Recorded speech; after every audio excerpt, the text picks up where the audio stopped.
សាកបបសាថ្មីដើរលេងម្នាក់ឯងនៅខេត្តសៀមរាបចូលនៅសកម្មភាពនៅកន្លែងដើរលេងនៅណាខ្លះកុំភ្លេចតាមដានវីដេអូទាំងអស់គ្នា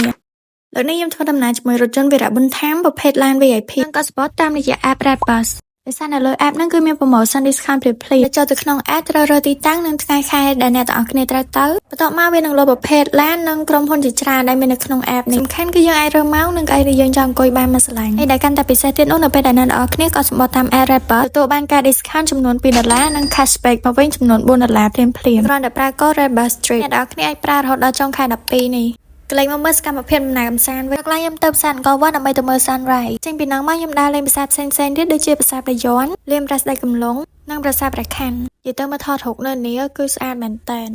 ចេញពីនោះទៅញ៉ាំអីនៅភូមិប្រដាក់នេះអាចជ្រូកអាំងទឹកឃ្មុំគេល្បីនេះអូឆ្ងាញ់មែនតើបាយហើយថែមកៅខ្ទិះជាមួយនឹងផ្លែអាយកាត់ម្ដងថ្ងៃទី2ខ្ញុំដើរលេងកន្លែងចិត្តម្ដងមកថតរូបនៅកាហ្វេកម្មមួយហើយឆ្លៀតចូលថតរូបនៅ Fun Cafe នេះគេបង្កើតដេគ័រហ្មងតែស្ភាឡើងស្អាតហើយកន្លែងចុងក្រោយហ្នឹងគឺ Wake Park គេធ្វើបែបចេញមកបែបសមុទ្របើទៅសៀមរាបមិនដឹងលេងកន្លែងណាអីឲ្យសារវីដេអូនេះទុកបាន